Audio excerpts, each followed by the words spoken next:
Buenas personal, ¿cómo están? Yo soy Jordan Naranjo, bienvenidos de vuelta a Dilemas de Ideas y Vidas. Esta semana, como siempre, aquí en el Domo Plataforma Cultural, en los controles La Morita y El Bello. Y esta semana tengo una invitada sentada aquí en esta mesa. Ella es escritora, es ilustradora también, ha trabajado bastante con niños. Ella es Leonor Bravo. ¿Cómo estás, Leonor? Bienvenida. Hola Jordan, qué gusto estar aquí. Qué chévere, gracias por caer, qué linda. Qué gustazo conocerte aquí en esta mesa de conversa, donde ha pasado full gente. Ahora estás tú. ¿Sabes? Eras uno de los episodios que queríamos hacer desde que empezamos. Y yo hasta ahorita recién te agendé, ¿cachai? Ya ves. Es que ella es tu fan. Ella es súper fan tuya, la Morita es súper fan tuya. Es increíble. Qué bacán que cuando te contacté tú me dijiste justo hasta como que querías conversar un poco de tus mandalas, ¿no? Que es algo que ahorita andas haciendo bastante. ¿Desde cuándo haces tus mandalas? Desde el año 2000. Desde el 2000. Desde el 2000. La historia, bueno, primero descubrí el círculo como una forma que es muy tentadora para dibujar, que te atrae muchísimo. Primero descubrí el círculo. Pero luego yo leí un libro sobre la Tierra, de un científico, en el que decía que la Tierra creó sus propias condiciones de vida y a mí me cambió la vida. A mí me cambió la vida saber eso. O sea, la Tierra no es esa roca muerta sobre la cual se colocó la vida, sino que la tierra creó sus condiciones de vida. Impresionante. Entonces yo me puse a pensar qué sabios nuestros pueblos primitivos, nuestros pueblos originarios. Decir que la tierra es la madre y el sol es el padre, o sea, sí, la tierra nos da todo para vivir, pero sin el sol nos morimos. Entonces, esa sabiduría, a mí me llegaron dos tipos de sabiduría, la una europea de este científico y la otra de nuestros pueblos originarios. Y entonces, como que hice un compromiso poderoso, fuertísimo con la tierra. Entonces decidí hacer estos mandalas para aportar con una gota de agua en el mar, de la conciencia de que vivimos sobre nuestra madre y que la estamos destruyendo y que pudiéramos no hacerlo, pudiéramos hacer algo para cambiar. O sea, ese es el sentido que tienen mis mandalas, están dedicados a la tierra. Y qué chévere, y es como que tienes textos atrás de esto, como ahorita me mostrabas en tu álbum. Sí. Tienes como textos que se atan a cada una de los mandalas. ¿Y cómo, desde dónde partes para dibujar? ¿Partes desde el texto o partes de una desde una imagen tuya? No, la imagen. Voy como pensándola durante todo el año, pienso mucho el color. ¿Todo el año le piensas? Todo el año le pienso. Qué bacán. Pienso mucho el color. Bueno, yo estudié artes plásticas, eso fue lo primero que estudié. Hice una exposición que fue criticada porque me atreví a exponer en medio del estudio. Antes de graduarte, dices, claro, por ahí. Ajá. Y eso solo hace la gente muy atrevida. En ese tiempo casi no habían mujeres que pintaban, eran muy pocas. Y entonces, bueno, yo estudié eso.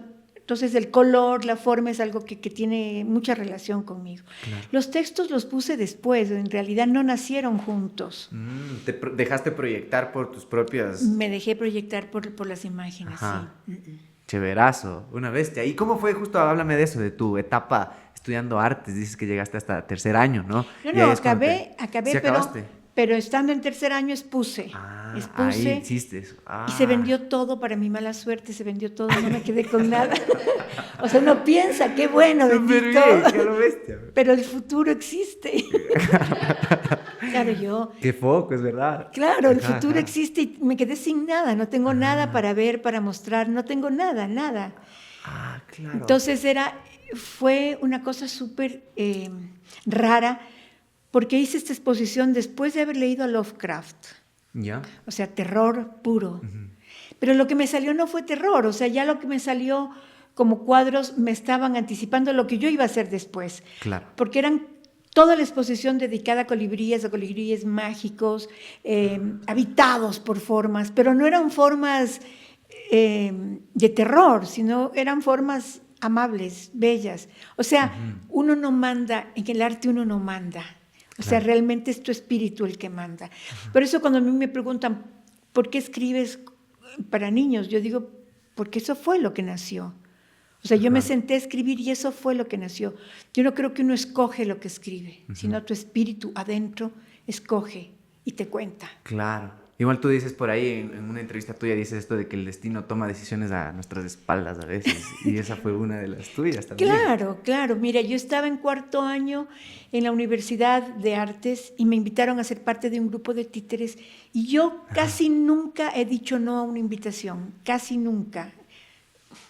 Creo que no he dicho nunca no a una invitación. Me he tenido muchas invitaciones, entonces siempre digo que sí. Entonces fui parte de ese grupo de títeres y me quedé fascinada con ese mundo. Y dejé la pintura y sufrí cuando dejé la pintura. Sí, cuéntame eso. De ahí, por ahí en una entrevista dices que sufriste y te costó, así como... Sufrí muchísimo, no volví a ir a ver exposiciones en años, del dolor que me provocaba haber dejado un gran amor. Claro, qué foco. Ajá. Y luego, muchos años después, me di cuenta que dejé la pintura porque no tenía palabras, porque yo necesitaba las palabras.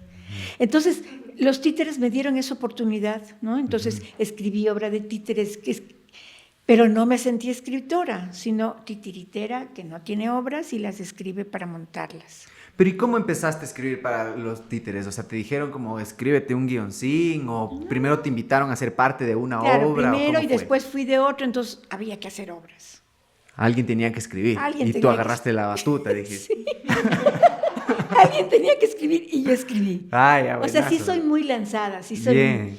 Y casi toda mi vida me he lanzado a hacer cosas para las que no he estudiado, cosas que no sé, me lanzo nomás Increíble. y punto. Y así voy aprendiendo, o sea, soy bastante autodidacta, la verdad. He ido aprendiendo a medida que he ido avanzando. Entonces no estudié literatura, por ejemplo. Escribo, pero no estudié literatura. O sea, ya más tarde, como te contaba hace un momento, yo estudié pedagogía para defender un libro, porque escribí un libro sobre preescolar, un libro que se llamó Tilín Tintero, que tenía proyectos para niños preescolares. En ese tiempo el primer grado no existía. Ahora el preescolar se volvió primer grado, en ese tiempo había preescolar. Entonces hice un libro que, la verdad, modestia aparte, me quedó muy bonito. Seguro, sí. Y ese libro tenía actividades didácticas y tenía cuentos. Pero yo no tenía estudios de pedagogía y me había atrevido a hacer un libro pedagógico sin tener estudios. Y entonces yo supe que me criticaban, entonces dije, bueno, entré a estudiar para defender ese libro. Qué loco, qué pocas son estas cosas como que te dan el caminar y el andar en la labor de hacer, que no es necesariamente la academia, que cuando ya lo academizas es como solo reconocer patrones y etiquetar esos patrones que ya tienes descubiertos por ti misma. Entonces seguramente fuiste viendo cosas que tú ya hacías inconscientemente, ¿no? Sí, sí. Y seguí ilustrando, luego volví, digamos, a dibujar, pero a ilustrar para adultos. Ilustrar para adultos. He hecho muchísimas cosas para ecología, he hecho muchísimas cosas. Para niños no he ilustrado nunca para niños. Ah, ¿en serio? Mira, tú escribo para niños, pero no he ilustrado para niños, sino para adultos. Y comencé a dibujar de nuevo, dejé un tiempo de dibujar, en medio del dolor total, volví a dibujar y entonces comencé a hacer los mandalas. Estoy haciendo los mandalas desde el año 2000. El año 2000 hice mi primer mandala y continué, y están dedicados a la tierra. Y, o sea, esto es como tu manera de volverte a acercar a Es la mi pintura. manera de volverme a acercar, sí, sí. ¿Cuántos años estuviste separada de la pintura, así sin dibujar, sin hacer nada? No hacías nada, no dibujabas nada, no tenías la tentación. O sea, tenía la vergüenza de haber dejado. Ya. Siquiera ¿Pero con quién? ¿Contigo misma? conmigo misma. Claro. Que ese es el peor juez que uno tiene. No hay nada peor que uno mismo. O sea, ¿quién te puede juzgar tanto? Tú, porque tú te conoces, tú sabes lo que tienes, lo que dejaste, lo que perdiste, lo que querías, claro.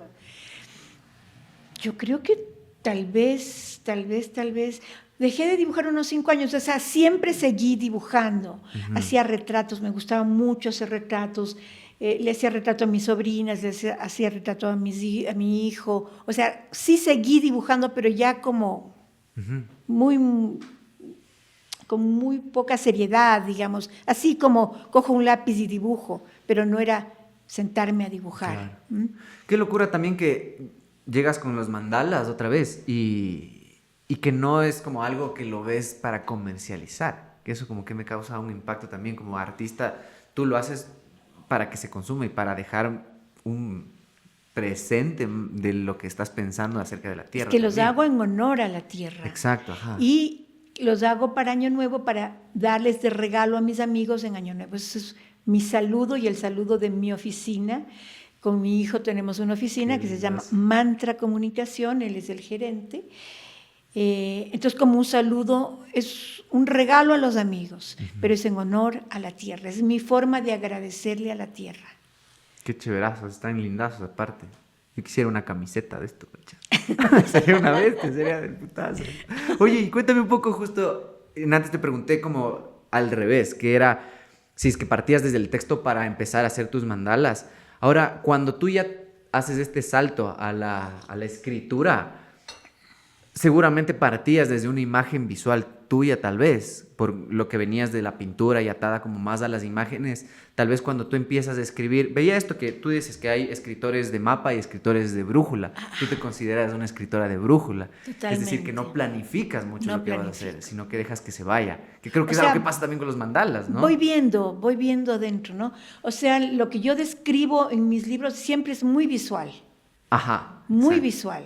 O sea, voy guiando, como que voy guiando al ilustrador futuro lo que yo voy viendo dentro de mí, y eso es lo que, porque voy caminando por un paisaje que desconozco. Ajá. Entonces voy viendo eso y voy contando lo que voy viendo. Y ya, entonces no tienes como un norte muy específico, sino No, que vas no. como improvisando. Improvisando. Claro, y uno se demora más y se equivoca Ajá. más, y cuando está en la página 70 dices, pero creo que en la página 30 puse Dije, una otra cosa que se contradice. ¡Qué buenazo! O sea, hay que volver. Increíble. En cambio, cuando uno planifica ocurre lo contrario, o sea, uno tiene todo planificado Ajá. y vas caminando, pero yo no puedo, yo no planifico nada. ¿Lo has intentado alguna vez ocupar ese modelo para escribir? ¿Cómo supiste que eras de brújula y no de mapa? O sea, ya después leyendo ya supe que existían De esas que dos existían las dos cosas. etiquetas. Entonces, ¿dónde estoy yo? ¿Dónde estoy yo? Soy de brújula. Ya, claro. Entonces nunca intentaste el otro, así, ni por curiosidad. No me sale. Claro, claro. Es Me simplemente aburro. ya tu... Ajá. Cuando ya está Ah. hecho, verás, he hecho 2 esquemas alguna vez y ya está hecho, ya me aburro. O sea, es como ir copiándome. Ujú. Sí, Ajá. es como una cosa así, ¿no? Claro, entonces tú dejas que sueltas la mano y no sabes dónde va a acabar. O sea, la extensión será lo que sea. Sí, claro, por suerte se va adelantando un poquito el pensamiento a la mano, Claro. ¿no? Ajá, ajá. Se va adelantando un poquito y yo voy siguiendo eso. Pero no planifico nada. Qué lindazo. Eso, haciendo como una comparativa con mi oficio, que es hacer música y componer. Me pasa bastante con mi banda esto de poder improvisar entre todos y ir improvisando secciones y después como ir organizando. Tú primero haces eso, primero como que tratas de sacar todo lo que tienes y después lo editas, como esta parte tuya caótica y esta parte un poco más organizada y voy editora. escribiendo y claro, luego lo edito, pero ya está escrito. No es que tengo un borrador, yo no hago borrador. No tienes borradores. No hago borrador.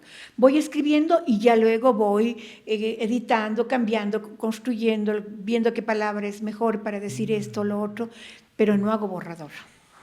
¿Y cuál es el detonante para que empieces a escribir entonces? O sea, ¿es un tema en Depende. específico? Porque veía que también te basabas en esto de lees bastante lectura así como histórica o científica y te basas en esas cosas y tal vez como agarrar por ahí. Depende de lo que esté.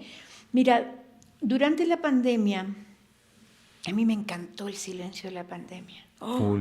Sí, yo por mí no saliera nunca en mi casa, la verdad. Ajá. Ya cuando salgo estoy feliz afuera, pero ese paso entre el estar aquí y estar allá es el que no me gusta. Ajá, el esfuercito. Sí. Claro, El esfuercito de claro, salir. ley. Me pasé mirando mi jardín. Yo tengo un jardín muy pequeñito que tendrá 2 por 4 metros. O sea, es una cosa estrechita Ok. que tiene un arupo que tiene 60 años. Oh, qué lindazo. Tenemos muchas plantas. Sembré un alelidio olor que es precioso, que invade todo, que cada cierto tiempo tengo que podarlo porque invade todo. Entonces salía y veía un gorrión en una rama, un mirlo en otra, y escribía sobre eso. En ese caso, por ejemplo. Tengo muchos textos que escribí durante la pandemia sobre eso, sobre mi contacto con esos seres. Una vez, por ejemplo, entró un escorpión a mi casa. Un escorpión es una cosa que te asusta, pero yo dije, no voy a matar al escorpión. Entonces, con mucho cuidado lo saqué, hice que se caminara sobre una hoja y lo saqué. Lo saqué al patio y un mirlo lo vio, bajó inmediatamente y se lo comió. La naturaleza es toscota. ¿No? Yo con tanto cuidado que lo saco, viene ese mirlo y se lo devora de una sola. Entonces, claro, esas cosas provocan escritura. Para mí los cuentos, por ejemplo, empiezan con una frase, con una palabra. Okay. La novela con tema. La novela sí con tema. Pero el cuento con una palabra. Si no tengo una palabra, no tengo cuento. Pero a veces tengo un inicio y ya, entonces de ahí se va. Es como un hilo, sacas el hilo y ves que hay una madeja entera ahí. Qué increíble. Cachas que yo en mi banda soy el que escribe las letras, la mayoría, cachas. Que ya desde chiquito yo escribía cuentitos para luego hacerles letras. Y me identifico mucho con eso de que empiezas por una frase o una palabra que sea como una bajadita que ya solo después te vas corriendo. Eso es muy bacán, es como que vas armando como un arbolito. Sí. Ajá.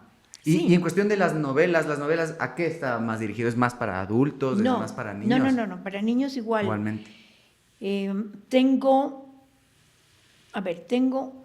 un libro que lo escribí como cuentos, pero que ya he visto es una novela, que es El viaje por el país del sol, que son 2 niños que recorren todo el país.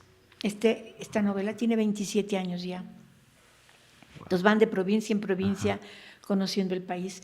Tengo 3 novelas que en esas he tratado como de abordar el arte. Entonces en la primera la escritura, en la segunda la pintura y en la tercera el sonido, no tanto la música, porque te conté yo que no era muy musical, pero el sonido, ¿no? La relación con el sonido. En la segunda novela, la primera novela se desarrolla, yo digo que como junto a la Antisana, pero lo lindo es que los niños que viven en Ibarra piensan que es en el Imbabura y los que viven en Chimborazo piensan que es en el Chimborazo, claro, cada quien se apropia, ¿no es cierto? Eso es lo bonito de la literatura. La segunda se desarrolla en Guayaquil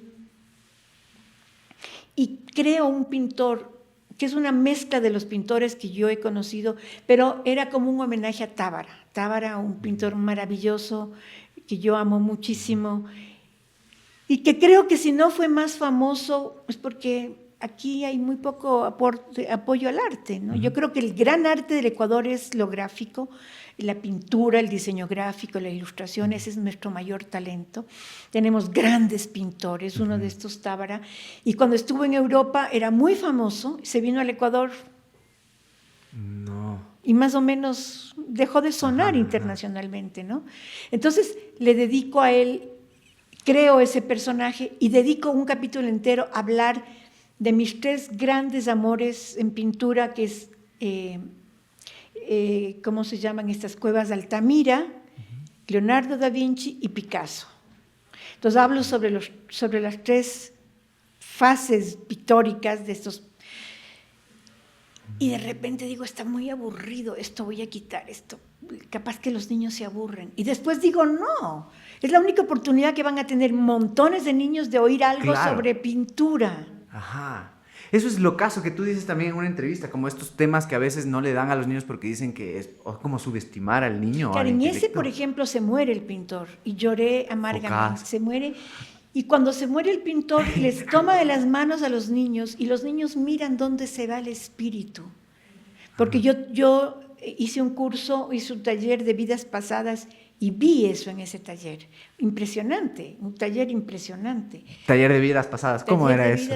Una locura, dirigido por unos chilenos. O sea, lo que nos permitieron ver en ese taller eran nuestras muertes pasadas. No me preguntes si yo creo en las vidas pasadas, porque no tengo ningún criterio al respecto, pero bien. Vi eso. una vez, qué buenazo. Pero claro. vi eso. Entonces, era una joven que tal vez entre 15 y 18 años, yo me miraba los pies, estaban desnudos los pies y estaba con un vestido blanco largo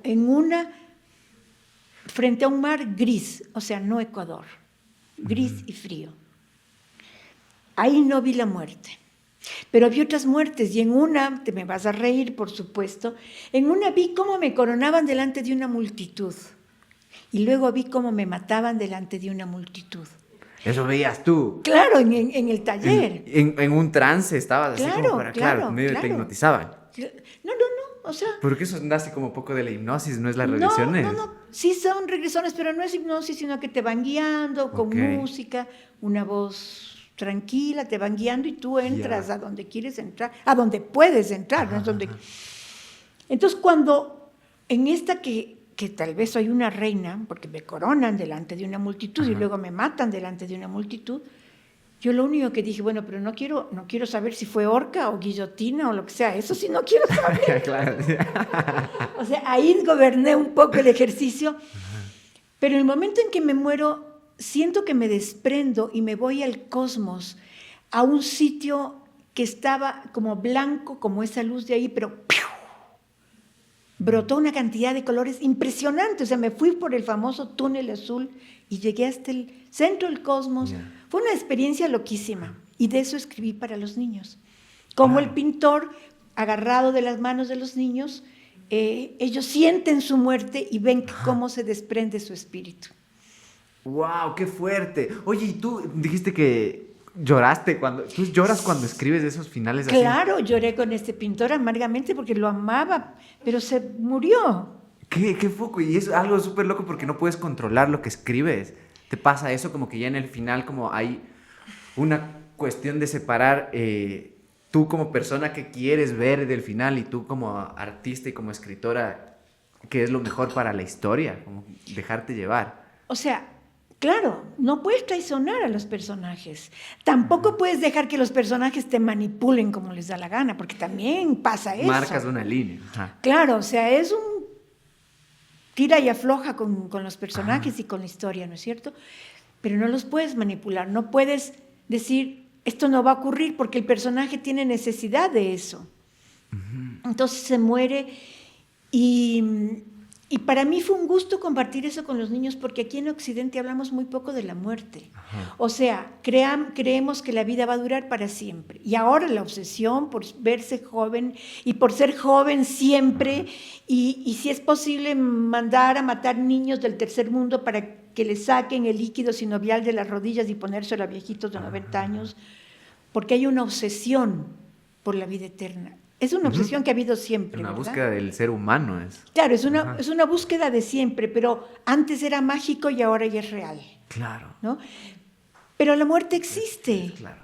Hay un libro maravilloso que se llama El pato y la muerte. Sí, veía que lo mencionabas. El pato y la muerte, que es de un autor alemán. Y yo cuando vi ese libro dije, nunca voy a leer a los niños de este chamo esto. Pobre chamo. Porque yo me quedé completamente traumatizada. Qué porque locura. el pato siente que alguien le está mirando y regresa a ver y dice, ¿tú qué haces aquí? Le dice a la muerte. Yo siempre he estado al lado tuyo. Estoy al lado tuyo desde que nací. Bueno, yo me quedé helada. Claro. Los niños no. Los niños tienen otra relación con la muerte. Ellos... Esta muerte lo siguió durante todo el libro al pato y una de mis niñas escribió un cuento en el que una muerte seguía a otra, y después era una cadena de miles de muertes siguiéndose entre ellas. Una cosa genial, humor puro, humor negro puro, escrito por una niña de 10 años. Qué locura. Claro, los niños tienen otra forma de ver las cosas y yo creo que hay que contarles que eso ocurre. Muchas veces cuando se mueren los abuelitos no dejan que los vean, no les cuentan. Claro. Yo he tenido amigos a los cuales no les contaron sobre la muerte de sus padres y luego la vida se les hizo pedazos porque el padre desaparece de un día a otro sin decir nada. O sea, es un dolor por el que hay que pasar y es una cosa para la que tenemos que acostumbrarnos. O sea, la muerte está ahí. Lo único cierto de la vida es la muerte. Y eso hay que saberlo. Wow. Entonces conté a los niños eso para que supieran que eso existía y que los seres queridos se van. Claro. Y que hay que hacer duelo y que uno sufre y lo que sea. Entonces, por ejemplo, ese tema no es muy tratado. Claro. Se le toma como un tema tabú tal vez para alguien de cierta edad. Claro, por suerte en este momento la literatura para niños tiene cada vez menos tabús. Se Claro. tocan todos los temas y está bien porque los niños viven de todo. Ajá. También debe ser también por cómo avanza la tecnología y los accesos de información para los mismos niños, ¿no? No, si tu papá y tu mamá se divorcian no hay necesidad de tecnología. Pueden haberse divorciado hace 100 años o separado hace 100 años. Pero nadie te hablaba de eso, explica eso? nadie. Ajá. ¿Quién te explica eso? ¿Quién te dice? Y el problema con los niños es que la carita de los niños no expresa mucho, entonces uno puede pensar que no sienten. Ajá. Y los niños además hablan poco. Los niños cuando llegan de la escuela, ¿cómo te fue, mijito, en la escuela? Bien, ¿qué aprendiste? Nada. Esa es la respuesta. ¿Qué aprendiste? Nada. Entonces, si uno fuera terrible, fuera a la escuela a decirle a la profesora qué pasó. Pero los niños van soltando poquito a poco sus cosas. Y si no tienen adultos que les escuchen, están fregados y estamos fregados nosotros. Porque ellos van soltando poco a poco. Entonces, lo mismo en los dolores. Cuando a alguien se les muere, no es que se ponen como un adulto a narrar las virtudes del muerto ni nada. O sea, ellos están elaborando el dolor y lo van soltando poquito a poco. Pero los adultos muchas veces no estamos ahí para escucharlos, no estamos ahí para verlos. Entonces, el que la literatura trate esos temas es excelente, porque en algún lado hay alguien que les está hablando sobre eso que están viviendo. Tú decías esto, que también tú escribes desde llenar vacíos tuyos mismos de preguntas que tienes y llenar esos vacíos con el texto mismo. Claro. Yo creo que los que escribimos para niños tenemos como una relación muy particular con la infancia. Todos tenemos relación con nuestra infancia, pero la nuestra es como, está muy viva, es una relación muy, muy viva y tenemos preguntas como acuciantes que nos exigen respuestas. Ajá.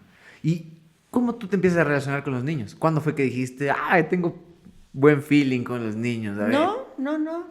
O sea, me senté a escribir y eso fue lo que tuve. Eso fue, o sea, antes no se te pegaban los chamos, así como, no eras muy afín a o los sea, niños. ya estaba, pero ya estaba en los títeres. Claro, ¿sí? pues, ajá. Entonces ya estaba con los niños. Esa fue la primera cosa que hiciste para niños, así como primer contacto. Títeres, claro, Ajá. los títeres, yo digo vanidosamente, que a mí los niños me escogieron, porque me invitaron a hacer títeres primero y ya luego escribí para ellos. ¡Qué loco! Yo en una época, yo no soportaba a los chamos, ¿cachai? Y me llamaron a hacer, no sé por qué, no me preguntes por qué, pero me llamaron a hacer terapias musicales para niños en un centro de psicología infantil. Yo decía, verán que yo no soy terapeuta, yo soy músico, yo hago metal, mentira. Y me llamaron igual. Entonces era porque yo daba unas clases como bastante ligadas a las emociones. Entonces me llamaron a trabajar con niños y yo nunca he tenido pegue con los niños y ahí empecé a tener un pegue y a aprender a comunicarme con ellos. Que me resulta full familiar esto que dices de que hay temas que no se deben topar o cosas que no deberían leer porque son muy niños o subestiman la edad tal vez. ¿Qué pasa también dentro de la música? Llegaban chamos que me decían que querían escuchar rock o que les descubrían escuchando una banda de rock y les hablaban y les prohibían. Tú dices esto que no hay que prohibirles de nada. ¿Cómo empezaste a tener este como, no sé si formación, porque es algo igual que lo has hecho en tu caminar, pero como a descubrir patrones que te sirve para comunicarte con niños? Porque es otra cosa comunicarte con un niño y conversar y ganarte la confianza de... Claro, yo creo que es cuestión de acercarse a los niños como te acercas a cualquier ser humano. Ahora, yo no creo que a los niños no hay que prohibirles nada. Si el niño quiere lanzarse del balcón, hay que decirle que no. Pero en cuestiones de querer hacer como a manera de diversión, en las... Sobre todo en esto de consumir tipos de arte, porque con la música ha pasado un montón. A mí mismo me pasaba que había música que yo no debía haber escuchado y que me decían que esto no tienes que escuchar. Claro, pero también pasa con la literatura, también pasa con el arte. Yo creo que hay etapas en la vida en las que uno va avanzando hacia determinadas cosas, ¿no es cierto? Entonces, si tú quieres hablar de la muerte con los niños, lo tienes que hacer de una manera especial también. O sea, es cómo lo haces. No es el tema el complicado, sino el cómo lo haces. No es el fondo, lo sino mismo, esa forma. claro, la sexualidad, lo mismo, todo. Por ejemplo, hay una cosa de la que se habla mucho. El niño te hace una pregunta y tú lanzas a responderle todo lo que sabes sobre el tema. No, el niño quiere saber un pedacito.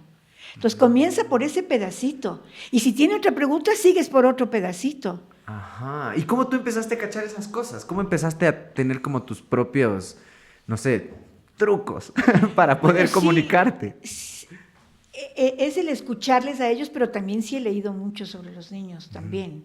O sea, sí, me he formado a mí misma sobre eso también, porque sí, sí hay que saber, o sea, hay gente que Ajá. sabe más que uno. Sí. O sea, sí soy bastante autodidacta en un montón de cosas, pero sí leo muchísimo.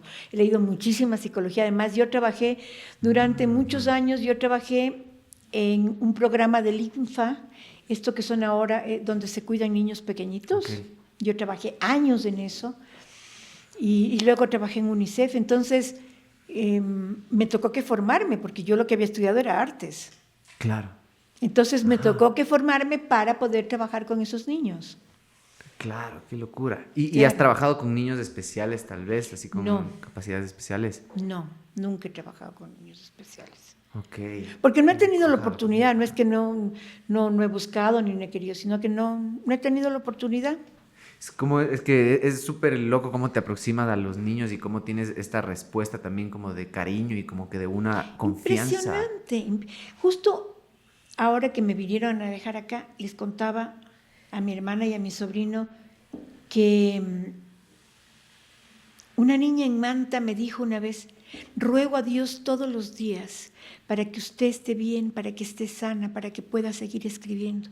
Y yo me quedé impresionada. Una niña, ¿por qué tiene que rogar por mí todos los días? O sea, uno no sabe como escritor cuánto les da a los niños. Yo al principio, cuando comencé a escribir, era estar en recreo. Disfruto estar en recreo, la maravilla. Y ya luego, cuando comencé a tener contacto con los niños, dije, no, esto es una responsabilidad gigantesca. O sea, lo que yo puedo hacer o dejar de hacer con los niños, con mi literatura, es algo que se va de mí, o sea, que yo no tengo la menor idea, pero que puede ser muy profundo, muy bueno o muy malo. Entonces, ahí le comencé a tener un respeto tremendo, ya no era solamente el disfrute, sino un respeto tremendo porque uno influye en los niños. Claro. O sea, eres esa voz que te habla al oído, aunque estés a miles de kilómetros de distancia. Es una cosa impresionante. Yo he recibido tanto cariño de los niños que a mí a ratos me siento un poco mal, porque digo yo, ¿qué tanto les he dado? ¿Me entiendes? Wow, Es una cosa impresionante. Los niños son tan generosos, son tan maravillosamente generosos que te dan tanto. Tú les das algo y ellos te devuelven el triple. ¿Y cómo fue? Es súper loco esto de que tu punto de validación sea, primero que sea la gente y que sea niños, es mucho más foco. ¿Cómo fue esta primera validación tuya que dijiste, wow, sí está bacán lo que estoy haciendo, está una bestia lo que estoy escribiendo? Uno de los primeros libros que yo escribí, que se llama ¿Y ahora qué hiciste, Valentina?, que debe tener siquiera 20 años y sigue siendo tan actual. O sea, a mí las mamás para el maratón del cuento me llaman y me escriben: ¿cuándo va a leer Valentina para ir con mi hijo al maratón? Claro, buenazo, una vez. Claro, les encanta y ya tiene muchos años. Claro, en mi libro todavía los niños van a la tienda. Claro. Ahora no hay niño que vaya solo a la tienda, que puede ser robado en la esquina. Ese libro me lo rechazaron 4 veces. Yeah. Pero a mí me gustaba tanto. O sea, yo tenía la seguridad que era una cosa que valía, pero la niña es muy inteligente, ella escogió la mejor editorial. Qué bien. En la que finalmente me publicaron. Ajá. Y ese libro se sigue vendiendo y se sigue vendiendo. Y de pronto me encuentro con un amigo que dice: mis hijas adoran tu libro. O me encuentro con... Tuve una experiencia muy bonita. Me escribió una chica desde Bélgica. ¿Ya? Estoy estudiando literatura en Lovaina. Mi libro favorito, cuando yo tenía 7 años, era ¿Y ahora qué hiciste, Valentina? Pero estaba estudiando literatura en Bélgica. Me gustaría hacer una pasantía en su taller vacacional. Y fue. O sea, desde los 7 años a una chica universitaria, ¿me entiendes? O sea, cómo impacta un libro a un ser humano para que le dure tantos años esa emoción. Bueno, como a nosotros nos sigue durando, a mí me sigue haciendo llorar la fosforerita de Andersen, que me leía mi mamá cuando yo tenía 5 años junto a mis hermanos y llorábamos como locas por lo que le pasaba a esa pobre niña, se queda, tú guardas eso. Entonces, también hay un criterio tuyo que dice, esto está bien. Está bien porque se conecta con mi espíritu. Claro. Porque tú sabes cuando un texto te está mintiendo, cuando un texto no está bien, te lo dice clarito con todas sus letras. Claro, tú dices esto, ¿no? Que es como tú tienes la responsabilidad de estar comprometido con lo que estás escribiendo para que la gente después se pueda comprometer con lo que está leyendo. Y tengo que reírme para que la gente se pueda reír. Claro. Y tengo que llorar para que la gente se... O sea, si a mí no me causa una emoción, claro, no voy a causar esa emoción en el otro. Ajá, no puedes decir, ay, ¿para qué lloren nomás? Y no estar llorando. No, claro. no. O sea, la emoción que tú le vas poniendo al texto, lo que tú vas sintiendo mientras escribes, es lo que van a sentir los otros si es que está bien escrito. Y si no, claro, si no logras que sientan, el texto no vale. Oye, ¿y ha habido cuentos o libros que no has podido acabar? Sí. ¿Y cómo te manejas con eso? Porque se me hace loco esto de que al no planificar puede pasar eso, ¿no? Que no tengas como un final o digas como que tal vez todavía no es momento de ese final. Tengo un libro que está muy bonito, pero en un momento, o sea, en mi libro siempre hay viejitos, siempre hay abuelos. ¿Sí? Tal vez porque no me crié con mis abuelos, pero en todos mis libros hay abuelos. Entonces, este abuelo le deja al niño una casa, este abuelo vivía en una casa en la Mariscales, donde hay esas casas árabes. ¿Ya? ¿Sí? Esta es la Mariscal, esta será. Las casas árabes. No, tienen domos y tienen. Ya. Sí. Sí. Claro. Entonces, este viejito le deja la parte de arriba, el domo a su nieto, y ahí nadie puede entrar más que él. Y le deja una máquina de viajar al pasado y al futuro. Pero le deja unas tareas terribles porque este viejito era un loco arrebatado. Y entonces, una de las tareas que le deja es entregar un anillo a una vampira en el siglo XVIII. Ya. Y entonces el niño se prepara, lee todo lo que tiene que leer para ver cómo puede manejar. Está bonito porque es este niño y una niña, la mamá es dueña de una tienda de al lado, o sea, está inspirado en una calle que no te puedo decir cuál es en este momento, pero es una calle donde aquí hay la tienda, aquí está la casa, el domo, el domo árabe, claro. Entonces esta niña es hija de la señora tendera, es una tremenda. Entonces los personajes son un perro, el niño y la niña. Entonces la niña es pilísimas. Y estudian entre los dos, el perro habla y el perro, claro, se siente el dueño en la casa y el más importante y todo eso.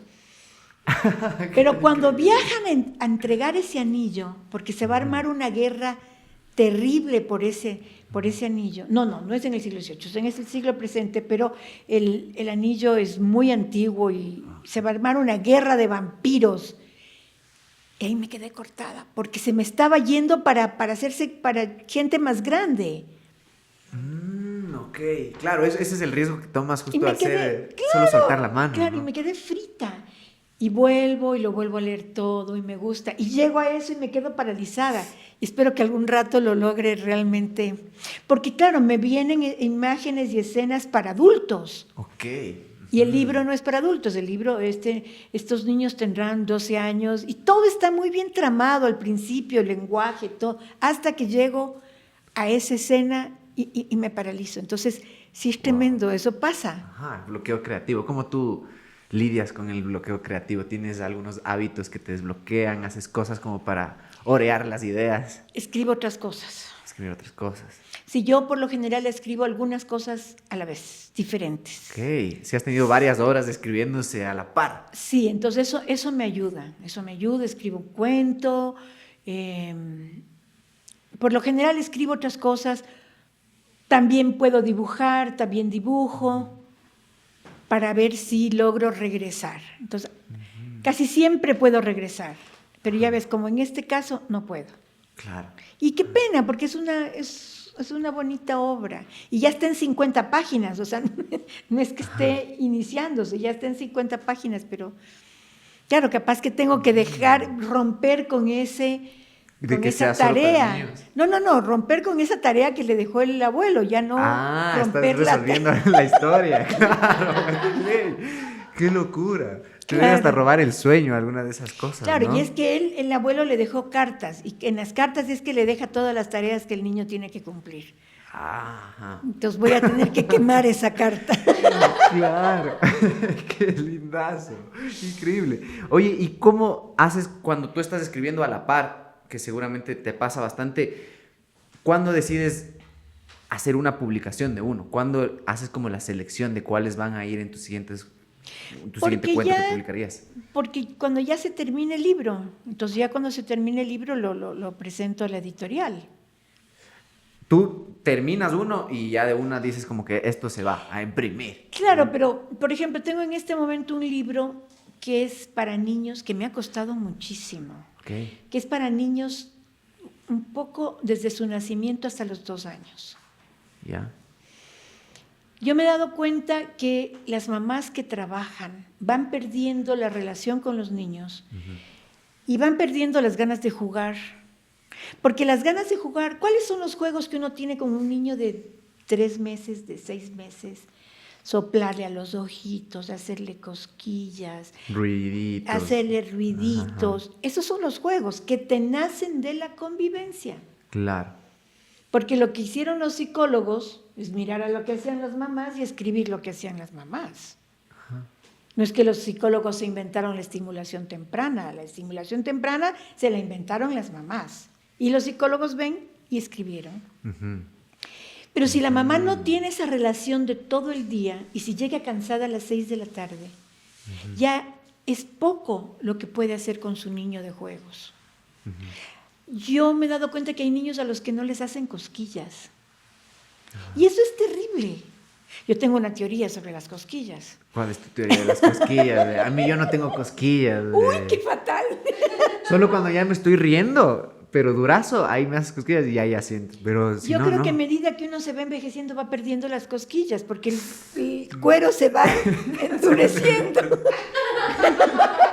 Se pone rancio. Claro, se endurece y ya no hay cosquillas. ¿Y cuál es tu teoría de las cosquillas? Esa. Esta, que La del- las cosquillas mientras- tienen que ver con la edad. Los niños chiquititos por donde les toques tienen cosquillas. Y, Claro, y no hay claro. cosa tan bonita en el mundo como la risa de los niños. No hay nada igual. Pero si a un niño no le hacen cosquillas, va perdiendo eso, esa maravillosa posibilidad de reírse por el contacto físico. Entonces yo veo que las mamás juegan cada vez menos con los niños. Entonces este libro es sobre juegos, o sea, cuentitos chicos, juegos, cancioncitas. Ese, por ejemplo, está listo y me pongo a pensar, ¿y ahora quién? ¿Cómo lo publico? Porque las cosas que yo publico son sobre todo para escolares. Claro. Entonces se venden en la escuela. Pero este libro, hay pocos libros para niños chicos de juegos, así aquí. Afuera hay mucho. Entonces, por ejemplo, ese todavía lo tengo ahí esperando hasta que encuentre su camino. Ok, pero eso es netamente por la editorial, porque no sabes con quién publicarlo. Exacto, exacto. Wow, y tú no te desconoces una vez, ponte, ya lo tienes acabado y pasa tiempo, pasa a veces con las canciones. Hay canciones que a veces uno escribe y después las retoma después de un año y ya no te reconoces tanto, dices como que ese man es otro. Sí, claro, ¿no? ¿Te sí. pasa? Claro, me pasa. Por lo general no vuelvo a leer lo que he escrito. No. No vuelvo a leer lo que he escrito. Pero sí me pasa. A veces encuentro cosas bien bonitas y digo, oh, yo escribí esto. Qué loco, claro, ajá. Eso Y a también. veces encuentro cosas no tan bonitas también. Y digo, wow. ¿Y cómo haces eso? ¿Cómo lidias con eso? ¿Tratas de editarlo en una siguiente edición o ya no te metes con esa Leonor del pasado? es que muy pocas veces tienes la oportunidad de editar. Pocas veces tienes la oportunidad de editar. Ya están impresos y ya están impresos. Entonces, por eso es que hay que tener tanto cuidado, porque ya se van, dejan de ser tuyos. ¿Y no en ninguna otra edición como has cogido y has cambiado alguna cosa como para mantenerlo tal vez, no sé, con alguna cosa No, por ejemplo, más con actual? Valentina tuve esa posibilidad, porque reeditar. lo hicieron en otro formato más Ok. grande, entonces pedí que me permitieran editarla. ¿Y qué editaste? La lengua, el lenguaje sobre todo. Como que la jerga y así que se utilizaba. No. Es que ese libro es de los primeros que escribí. Ok. Entonces, como que mejoré el tratamiento de O la sea, lengua. cambiaste palabritas. Sí, Ah, chéverazo. pero en otros no he tenido esa oportunidad. Claro, de ley. Entonces, tú, algo que a mí me llama full la atención es esto de que no lees, pero te toca leer porque a veces cuentas cuentos de tus Sí. propios No, cuentos. eso sí, pues. Es que yo escribo dos cosas. Unos que son para leer, eso sí, siempre escribo cuentos para leer. Y los grandes, las novelas no las vuelvo a leer. Esas no las vas a tocar. No, Ya. porque no se leen capítulos de las novelas. Pero, por ejemplo, Valentina Claro. me habré leído 1.000.000 de veces. Tengo un cuento que se llama Esta noche la fiesta es en tu casa. Ese es tu primer cuento, ¿no es cierto? Sí, ese es mi Ajá. primer cuento. Y ese lo he leído y me encanta porque tiene voces y tiene canción. Ajá. Ese me encanta. Claro que después de leer eso me quedo... Porque tiene canción. Es diferente leer que cantar, verás. Hay otro ejercicio de la garganta. Claro. Es otro gasto Ajá. energético también. Pero ese lo he leído muchísimo. Claro, los cuentos cortos sí, los vuelvo a leer siempre. Me encanta leer en voz alta, es una de las cosas que más me gusta hacer. Qué increíble. Eso me parece lindazo porque, no sé, dime tú, cuando tú estás escribiendo ya les vas poniendo voces a los personajes, Claro, ya te claro. vas imaginando teatralmente cómo sería Claro, eso. claro. Yo, como hice títeres, entonces Ajá. también eso me ayuda. Claro. ¿no? Y yo una vez dije, puedo leer bien porque hice títeres, pero luego leí una cosa que dijo una escritora argentina que dijo, yo leo bien porque mi madre Me leía leía bien. muy bien. Y entonces recordé a mi madre y recordé a mi abuela, mi mamá nos contaba los cuentos maravillosamente bien y mi abuela igual. Mi abuela contaba los cuentos pero espectacularmente bien. Mi abuela chonera, yo soy de raíces choneras y de raíces de Tulcán. Ok. Mi abuela de Tulcán nos contaba cuentos de miedo y nos aterraban con cuentos de miedo. Y mi abuela de Chone nos contaba las 1.001 noches y también cuentos de miedo, porque antes era... Full eso, miedo, de ley. eso era lo que nos contaban a los niños, cuentos de miedo. Ajá. Pero también las 1.001 noches y nos contaba de una manera maravillosa. Entonces tuve que agregar eso, le estaba quitando un mérito a mi madre. Leo bien porque mi madre me leía súper bien y nos contaba súper bien los cuentos. Claro. Tú dices eso justo creo que es en tu TEDx, que hablas de esto de incentivar la lectura a través como de la influencia que nace desde la crianza, desde la mamá, que si te leen bien o si te leen con, no sé, con amor o si te leen de mala gana, no te Es vas a el enganchar mejor nunca. regalo que tú Ajá. le puedes dar a un niño. Entonces, cuando a mí las profes me dicen a los niños no les gusta leer, es porque no les han leído bien. Entonces, las profes tienen que leer bien, tienen que saber leer muy bien, porque la literatura es una cosa que te llega por el sonido. Cuando tú lees, estás repitiendo el sonido en tu cabeza. Claro. Cada palabra tiene un sonido, cada personaje. O sea, no es lo mismo leer un texto de física que un cuento. O sea, cada una tiene otro sonido. Entonces, los cuentos tienen un sonido literario al cual al niño se le va acostumbrando desde chiquitico, desde la Serrín a Serrán. No es lo mismo decir, tómese la leche, que decirle a Serrín a Serrán. Claro. Es diferente el sonido que tú vas creando dentro de ti. Y ese sonido es el que te permite entender. Si tú lees matemáticas con sonido de cuento, no entiendes nada. Claro. El sonido de la matemática es otro sonido, Ajá. ¿no es Es cierto? otro Cada ritmo, cosa tiene claro. otro sonido dentro de tu cabeza. Y cuando a vos te regalan un cuento bien leído, te están dando un regalo maravilloso. Claro. Y eso es lo clave, ir acostumbrando a los niños al sonido literario. Además, yo digo una cosa, una lectura bien hecha. A ver, ¿qué es lo más difícil de leer? Lo más difícil de leer es comprender, crear significado. Eso es lo más difícil, ¿no? Ajá. Si tú no creas significado, no estás leyendo, estás repitiendo. Ajá. Tu voz, cuando tu voz está bien entonada, cuando estás leyendo bien, es como si tu voz fuera el riel por el que va a avanzar un trencito. El trencito es la atención del niño y tu voz es el riel, entonces tú lo vas llevando. Tú lo vas llevando por el camino del cuento. Pero si tú lees mal, ese trencito hace ratos que se fue, Claro. Ajá. ¿no es cierto? No hay la atención, no estás provocando eso. Entonces, la lectura en voz alta es el mejor ejercicio de comprensión lectora. Wow. Tú les estás enseñando a los niños a comprender la lectura con el sonido de tu voz leyendo un cuento. Wow, qué loco, qué loco. ¿Cachas que yo no tengo tan buena relación con la lectura? Ya ves. Me demoro full en un libro. Full. O sea, Justo por eso. Eso es falta de comprensión Claro, lectora. ajá. Pero me gusta la acción de leer, pero me demoro, así como que sí me tengo que repetir. A veces digo como, a ver, Claro. ¿qué dijo? Claro, porque estabas con la cabeza En otra, sí. en otra. Ajá, Claro. ajá. Es una locura. Oye, y tú, en cambio, ahora justo cuando tú escribes, vienes de algo súper visual, tú encomiendas a alguien más que haga las ilustraciones de los cuentos que tú te Claro. imaginaste. Eso debió haber sido otro esfuerzo también de delegar. Claro, pero no Y siempre soltar. las editoriales te permiten tener relación con el escritor, con el Ilustrador. ¿En serio? Entonces, a veces sí he tenido eso y ha sido maravilloso, pero a veces no, y hay libros que han perdido Definición. calidad por eso, porque el ilustrador por ejemplo, tengo un libro que es para niños chiquitos, Ya. es un juego, Ok. y la ilustración es para grandes.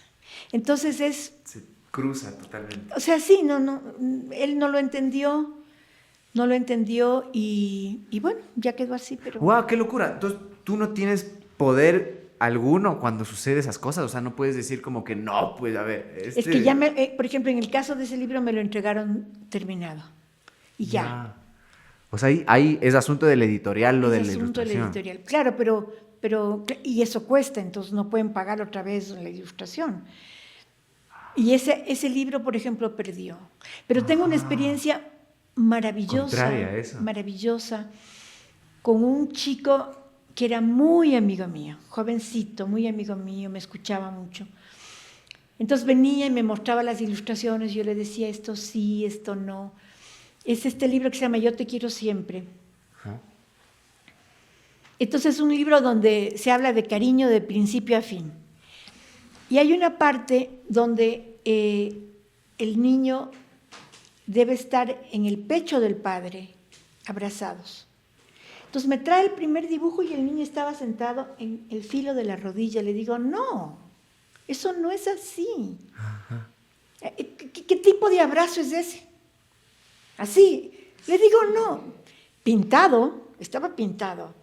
Iba a su casa, lavaba la cartulina. Es una cartulina finísima porque permitía varias lavadas. ¿En serio? Lavada, borraba, volvía. Ya. Acá. Impresionante, repitió un montón de veces. Hasta que un día me trajo ya como yo pensaba, el niño aquí. Le digo, pero ¿por qué no hiciste eso desde el principio? Está perfecto, pero ¿por qué te costó tanto? ¿Por qué no hiciste eso desde el principio? Y me dijo, porque a mí mi papá nunca me dio un abrazo. No, qué fuerte. O sea, entenderás que yo casi me muero. Claro. Pero lo que él curó durante ese Qué proceso, locura. Ajá. ¿cuántas cosas habrá curado en la relación con su padre, en la relación consigo mismo, al ir trayendo a ese pequeñito hasta que llegó al pecho del padre? O sea, es de las cosas más fuertes que yo he vivido en eso, porque fue impresionante. No podía hacer lo que él no había vivido. Y tampoco ha vivido otras cosas, pero como esto tenía relación con su vida, Ajá.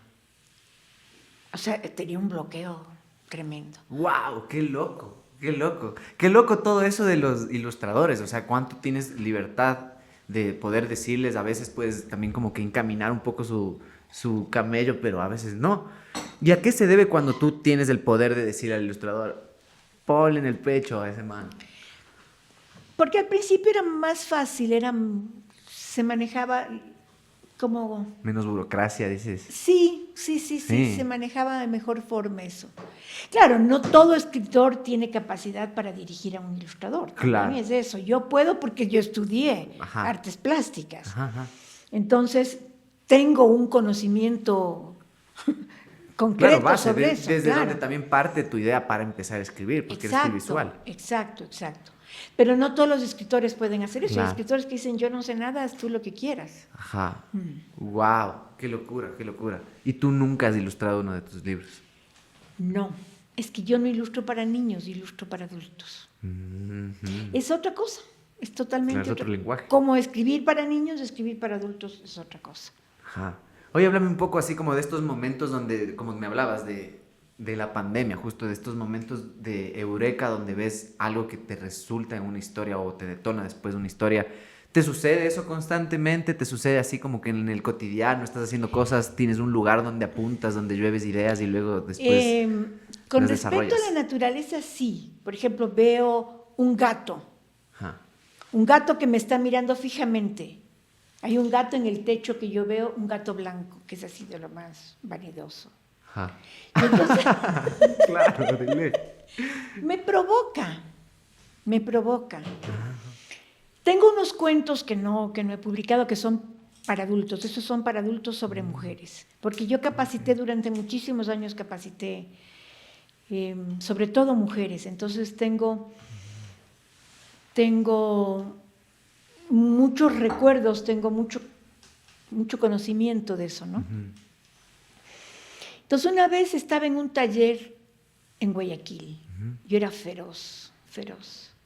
Porque mis talleres iban de 7 de la mañana a 12 de la noche. Es una cosa terrible. Me odiaban. No. Al final Besazo. Claro. Al final me acababan amando porque lo que daba en el taller Claro. era una cosa grande, Ajá. profunda, que les ayudaba a ellos. Pero me odiaban durante el taller porque no teníamos descanso. Bien, Y en Guayaquil, o sea, ese calor. Uy, madre, claro. Y me voy a acostar, pero aquí no era tan tarde, eran como las 9 de la noche, que ya es demasiado. Y me llegó un cuento enterito, así, ¡piu!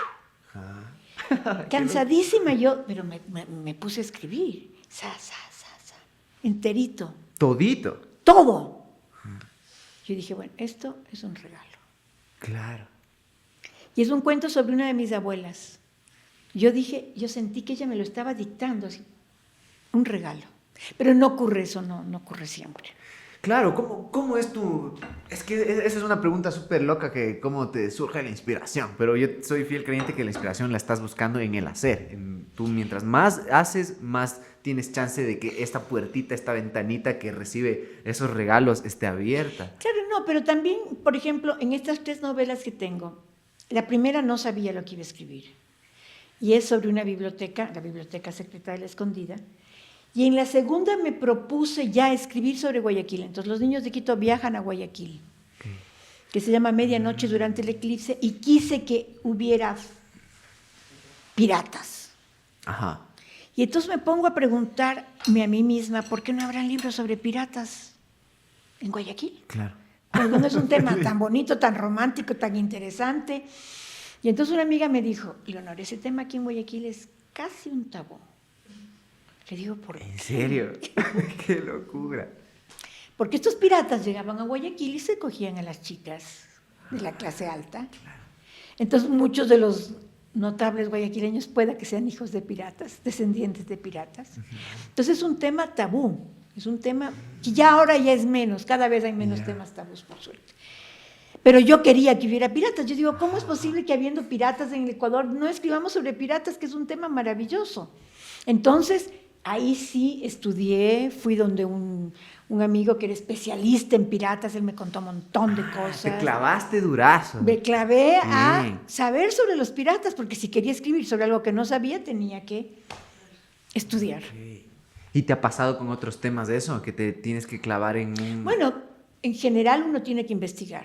Ajá. Por ejemplo, en la Biblioteca Secreta hay un cuento donde las niñas entran a un cuento.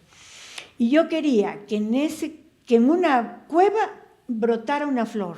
Pero entonces tuve que ir a estudiar si en realidad... Porque no puedes decir tonterías tampoco, aunque sea un libro para niños, aunque sea una cosa tan pequeña. Si no hay luz, no puede haber flor o planta. Entonces fui, leí cómo eran las cuevas, me compré un libro sobre las cuevas, solo para escribir una página. Claro, para ver si hay una flor que crece en cuevas. Exacto. Entonces ya supe, ya escribí. Y si no, había cómo, no había cómo. Ajá. Yo escribí un cuento sobre el pueblo guaraní. Ya. Me leí 4 libros, porque no sabía nada sobre ellos, nada. Pero quería escribir sobre ellos. ¿Por qué razón? No sé. Wow. Quería escribir sobre ellos y entonces leí sobre ellos, porque no sabía nada. Wow, qué locura, qué locura. Oye, ¿y cómo empezaste justo a educarte en esto de, o más bien a influenciarte de cómo sacaban libros? Porque no hay mucha gente que se dedica tampoco a publicar todo el Bueno, es tiempo. que cuando Entonces, yo comencé era la época en que se comenzó a publicar literatura en el fue como infantil en el Ecuador. ajá, fue como el auge de eso. Sí, sí, sí, sí. O sea, yo cuando a mí me preguntaban, dije, estoy en el lugar preciso, el momento preciso. Estás en la ola ahí. Sí, Claro. claro, fue Increíble. cuando se comenzó a publicar. Entonces había un Ahora, esquema por que ejemplo, seguir. El viaje por el país del sol. Yo escribí ese libro con 2 objetivos. No siempre tengo objetivos para hacer un libro, aquí sí tenía. Yo era presidente en ese entonces de la Asociación de Diseñadores Gráficos, porque Ya. era ilustradora. Entonces yo quería demostrar que en el Ecuador había muy buena ilustración y no se sabía, no lo sabíamos ni siquiera nosotros. Entonces, ¿qué mejor manera que un libro? Por otro lado, quería contarles a los niños que el Ecuador era maravilloso. Y no esa cosa terrible, en el año 95 habíamos acabado de tener la guerra con el Perú. Ajá. Yo acababa de nacer. Vos acababas de nacer. Habíamos acabado la guerra de Paquisha. No había una crisis energética tremenda. No había luz. Entonces Claro. al señor presidente de entonces Los se apagones. le ocurrió mover la hora. Entonces, esas cosas se hacen en Chile, se hacen en los sitios en los que realmente el sol tiene otra posición. Aquí no, nosotros somos equinocciales, el sol Ajá. está siempre ahí. Ajá. 6 horas, 12 horas, 12 horas. Este señor mueve. Entonces las mamás, en vez de las que se levantaban a las 5 de la mañana, ahora tenían que levantarse a las 4 de la mañana. Pero Qué locura. sin darse cuenta que igual a las 4 hay que prender la luz. Claro. Qué estupidez. Total. O sea, claro, en los Estados Unidos, en montones de sitios se cambia la hora en verano. Claro, Se claro, cambia la claro. hora en invierno, pero en el Ecuador no, nosotros somos equinocciales. Qué Ecuador que suena eso. Entonces era terrible Qué los bestia. niños en las esquinas con su maquinita de escribir, porque entonces se escribía con maquinitas de ajá. escribir, parados a las 6 de la mañana o a las 5 de la mañana en la esquina, les robaban las máquinas de escribir, pues. Claro. Y los niños hacían sus deberes con lámparas de Petromax, con velas, Era un desastre total. Yo creo que es de las peores cosas que hemos vivido como país. Y entonces decía yo, ¿qué oyen los niños a la hora del almuerzo? Porque entonces la familia todavía almorzaba junta, que el Ecuador no sirve para nada, que es una porquería de país. Hay que contarles a los niños la otra cara, porque toda moneda tiene 2 caras. Entonces hago yo el esfuerzo de ver la otra cara y por otro lado quería demostrar que había buenos ilustradores en el país. Y pude demostrar las 2 cosas. Claro, tenías 2 propósitos. Claro, no siempre tengo propósitos. En cuanto a ese libro sí tenía 2 propósitos muy claros. Claro que fue chistosísimo porque cuando la gente vio el libro, primero que recorrí todas las editoriales y nadie lo quiso publicar.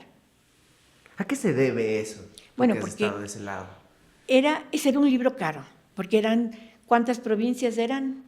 24 provincias. Ajá. O sea, era un libro que tenía muchas páginas e ilustración a color. Entonces nadie quería correr el riesgo porque todavía no se publicaba. Era un riesgo. Claro. Era un riesgo. Mira, a tal punto que en una de las editoriales, un señor, cuyo nombre no voy a decir, pero muy culto, muy progresista, me dijo, Leonor, yo creo que en el Ecuador nunca va a haber literatura infantil. Porque no hay ilustradores, porque no hay escritores, y lo único que le faltó decirme es que porque no hay niños. Pero claro, eso no podía decir. Entonces decidimos publicarlo nosotros, porque nadie quería publicarlo. Una amiga me dijo, perfecto, pero un folleto de 20 páginas. Y yo no quería un folleto de 20 páginas. Claro. Yo quería un libro con 70 ilustraciones, a color. Ajá, ambicioso. Totalmente. Claro, bien. Entonces lo publicamos nosotros como asociación, publicamos el libro. Yo digo que cuando las cosas se dan, se tienen que dar, se dan. ¿No es cierto? Como dice que el cosmos conspira. Ajá. Fuimos con el libro a Imprenta Mariscal. Y le mostramos al Paco Valdivieso el libro. Y dijo, no. Le decimos, Paco, con este libro de ley ganas premios, porque Imprenta Mariscal era la que ganaba todos los premios en Latinoamérica. Y lo convencimos, sin darle un centavo nos publicó el libro. O sea, eso es una locura. Claro, es el universo. El universo conspirando. Sí. A los 2 meses llegamos con bolsas así en ese tiempo eran sucres, ¿no? Ajá. El libro costó,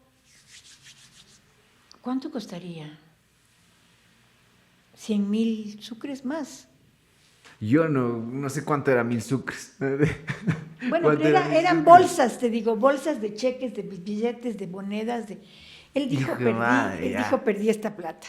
Ya perdí esta plata. Nada, así le pagamos hasta el último centavo.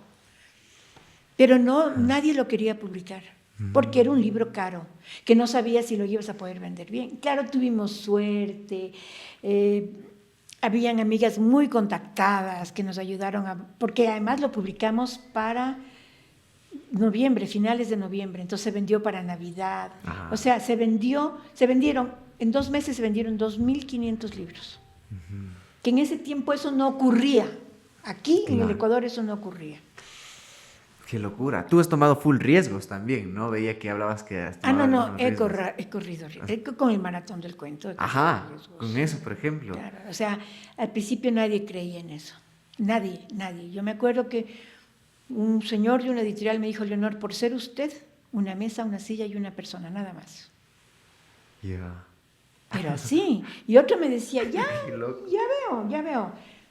Veremos a 2 niños con las manos en los bolsillos viendo nuestra cara de tontos. Pero yo tenía fijo en la cabeza que eso lo hacía porque lo hacía. O sea, yo sabía, no sé, es como una intuición profunda, como algo que te dice que estás bien. Claro.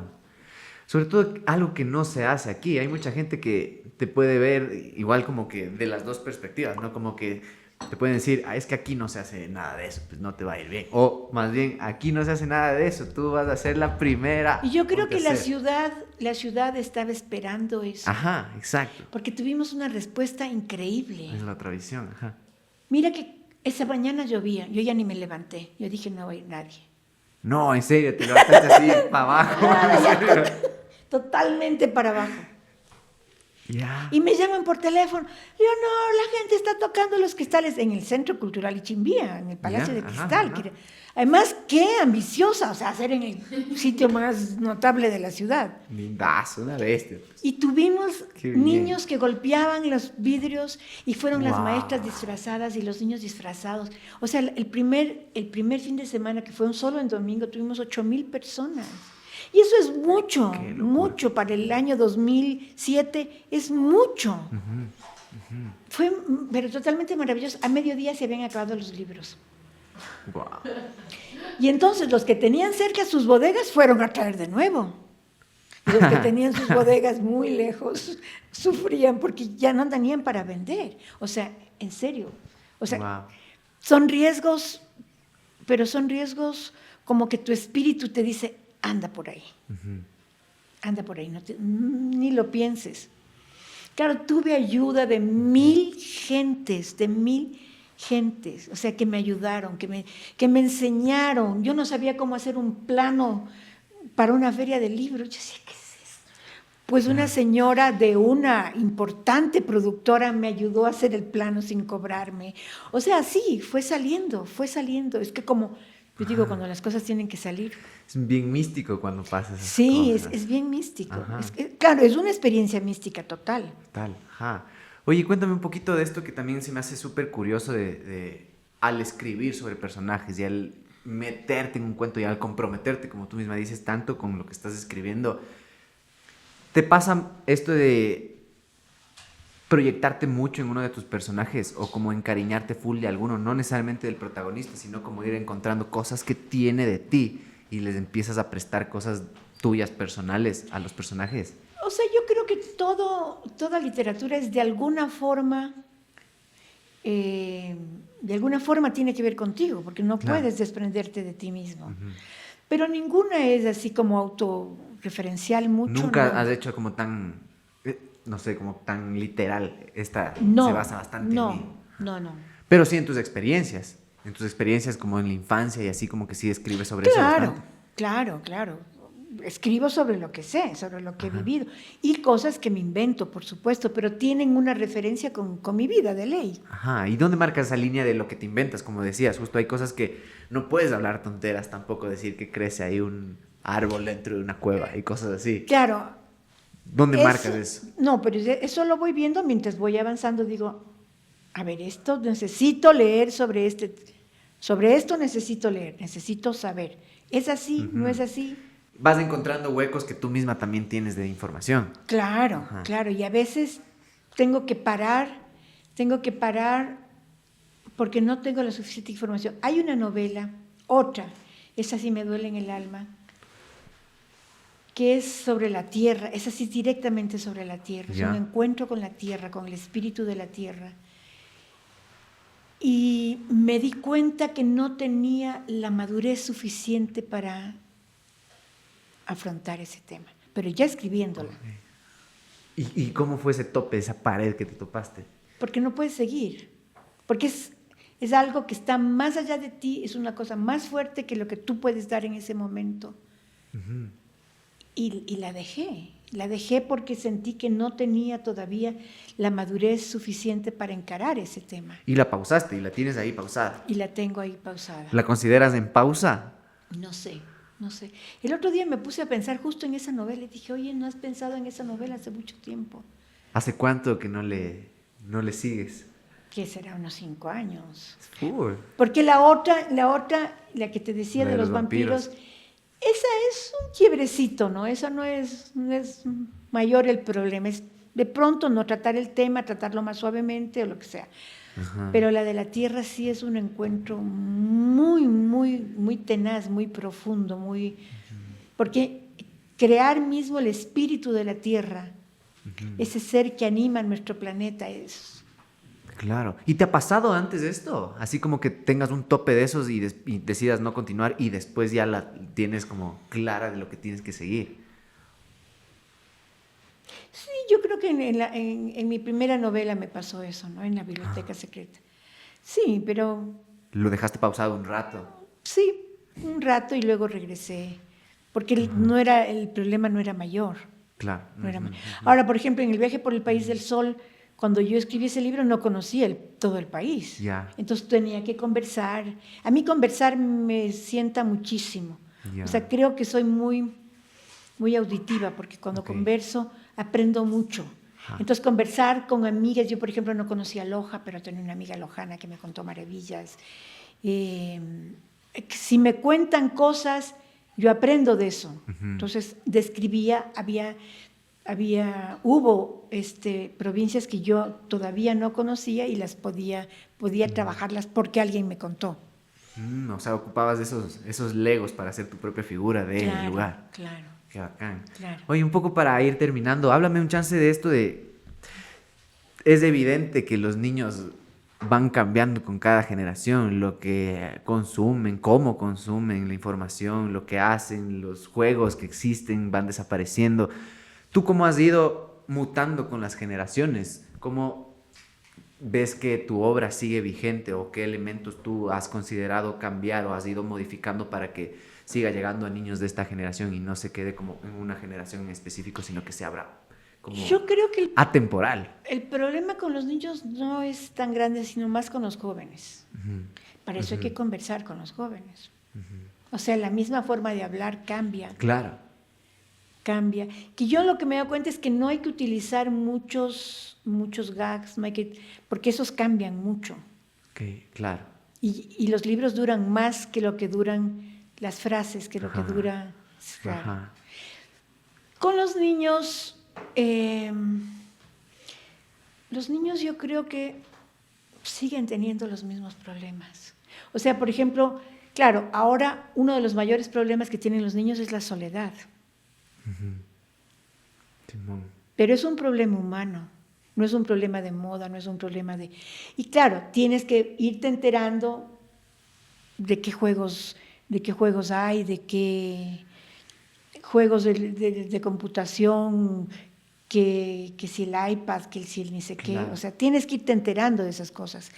Pero las cosas profundas son parecidas. Yo creo que los jóvenes han cambiado más.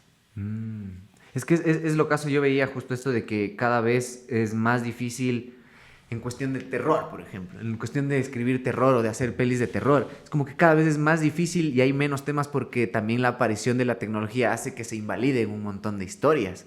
Como, no sé, el monstruo le iba a agarrar y no había nadie en la casa, ahora le puedes mandar un mensaje y decir que estás en peligro o alguna cosa. Entonces eso invalida totalmente algunas narrativas que alguien quiere como plasmar. ¿Te ha pasado eso? ¿Has visto en algo que la tecnología medio como que se te interpone entre lo que quiere que pase y la fantasía? Sí, bueno, yo no escribo mucho terror, quisiera escribir más terror. Pero como no leo cosas de terror porque soy Y miedosísima. te contaban desde chiquita también. Yo soy muy miedosa. Sí, hay cosas de suspenso que hay que pensarlas mejor, porque ya no tienes las mismas condiciones. Pero cuando tú hablas de cosas humanas, como la soledad, como el dolor, como la alegría, son las mismas. Claro, es un concepto sin tiempo. Sí, Es y los niños tienen más soledad ahora que antes, ¿no? O sea, ya los niños no le tienen miedo a los monstruos, no le tienen miedo a los fantasmas, exacto. a eso no le tienen miedo. A lo que más le tienen miedo es a estar de más en la vida de sus papás, a que los abandonen, a que los dejen, a que no se fijen en ellos, a que no conversen con ellos. A eso es a lo que más le temen. Claro. No. A estar de más en la vida de los papás es uno de los grandes temores de los niños.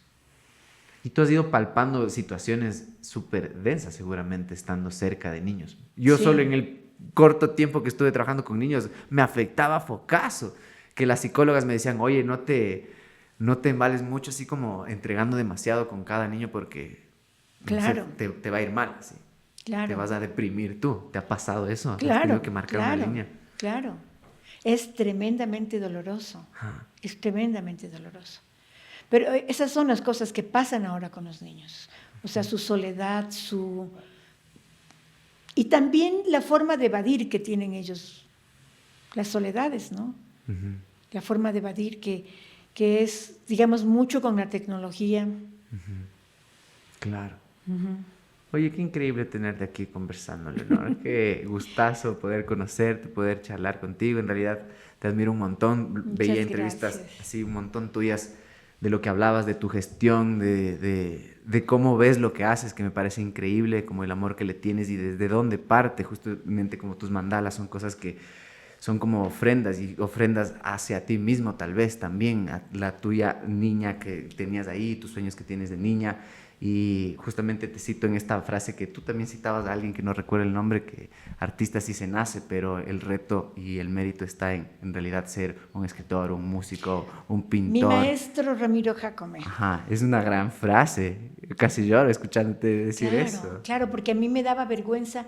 Yo me sentía artista y me daba una vergüenza decir creía que era la vanidad más grande del mundo decir que uno es artista. Yo no me atrevía a reconocer eso, pero me sentía artista. Claro. Pero me daba una vergüenza atroz. Hasta que él me dijo, artista se nace. La profesión, en la profesión está el trabajo, en ser pintor. Claro que él tenía porque pintor es Rembrandt. Claro. Entonces a él no le daba vergüenza decir que era artista cuando era joven. Le daba vergüenza decir que era pintor, porque para él pintor era Rembrandt y todavía no tenía la estatura de Rembrandt. Entonces es súper interesante porque como que uno sabe lo que es. Uno sabe, tienes esa idea, yo soy esto, pero a veces no lo quieres admitir, a veces el medio no te permite admitirlo, a veces, ¡ay, qué vanidoso! Y es fatal que te digan vanidoso. Cuando la vanidad es también una cosa bonita. Totalmente. O sea, es una cosa que uno debe tener también. Sí. También, claro. Sí. Como la sobrehumildad también, a veces está mal. Chonera era súper vanidosa. Yo nunca la vi sin estar pintada los labios. Y cuando ya se hizo muy viejita, dije, ahora ya está viejita, porque ya no se pinta. Pero era siempre bonita. Nos levantábamos a desayunar y ella estaba bien arreglada y pintada los labios. O sea, ella tenía que ser bella siempre. Y estaba bien. Bellísimo, ajá. Claro, la sobrehumildad tampoco. Claro, ajá. Fatal. Creo que es algo que ha afectado bastante acá. Claro, es que Ajá. está muy La falsa ligado modestia a la también. religión, Sí, exacto. ¿no es cierto? Ajá. Como hay unas canciones, como esa canción de las niñas bonitas. Yo no soy buena moza ni lo quiero ser, porque las buenas mozas se echan a perder. ¿Qué canción será? Creo que sí me suena, pero ¿cuál será? Yo no soy buena moza, yo no soy buena moza, ni lo quiero ser, porque las buenas mozas se echan a perder. Por favor. Lidazo, qué increíble. Horrible. Ajá. Claro, totalmente. Qué increíble, Leonor. Qué bacán, qué gustazo tenerte aquí. Algo que le quieras decir ahí a la gente que te está espiando por esa cámara. Que ha sido muy lindo conversar contigo, muy fresco, una conversación muy libre, muy fresca, chévere. Me has permitido hablar de todo. Era que para eso era que vengas, pues para que hables de todo, de lo que tú quieras. Muy bonita entrevista, muchas gracias. No, gracias a ti por estar aquí, por todo lo que has hecho en realidad. Entonces, para la gente que me estoy yendo, por favor, que lean y que les lean a los niños, sean sus hijos, sus estudiantes, sus primos, sus sobrinos. Es maravilloso, hay tanto de literatura, hay cosas tan bonitas, tan buenas, tan emocionantes. O sea, los niños están dejando de leer por los aparatos, por el celular. Es impresionante. Bueno, a los jóvenes es impresionante verlos todo el día con el celular en la mano. Es tremendo. Entonces está bien que tengan los celulares que quieren y el Instagram y el TikTok y lo que sea, no importa, está bien. Pero también que combinen. Claro. Porque la literatura es nuestra gran herencia. O sea, es la gran herencia que nos da, el arte es la gran herencia que nos da la humanidad y que está ahí para nosotros, a nuestro alcance. Porque hay bibliotecas, es verdad que en el Ecuador no hay muchas bibliotecas, pero hay bibliotecas. Y además está el Internet, en el Internet hay muy buena literatura, los libros clásicos están todos. Y si vos vas a Amazon te puedes comprar todo Alejandro Dumas a $1. ¿Y tú sí lees en pantalla? Yo leo mucho en pantalla. Sí. O sea, lo de niños leo en libro, lo de adultos en pantalla, porque ya no tengo dónde poner libros tampoco. Claro. Y entonces sí leo mucho en pantalla. A mí me parece que el Kindle es una cosa maravillosa, puedo hacerle más grande, la letra más chica como yo quiera, sí. ¿Y también escribes en pantalla? ¿O Claro. sí, o... No, escribo a mano también, pero escribo en pantalla. Esa era una pregunta rezagada que se me quedó. Gracias por estar aquí, Leonor, en serio. Muchas qué gracias gustazo, a ti por qué la lindo. invitación. A ti. A ustedes también, gracias por ver, por escuchar. Los que están en el Spotify, vayan al YouTube. Los que están en el YouTube, váyanse al Spotify. Acuérdense, esto no es una entrevista, esto es una conversación. Esto fue Dilemas, Ideas y Vidas. Nos vemos la próxima semana. Cuídense full, lean. Chao. Muchas gracias, qué bonito. Gracias a ti, qué lindo, estuvo divertidazo. Qué bien. Espero no haber dicho mucha tontera, yo me suelto. Dijiste tal cosa.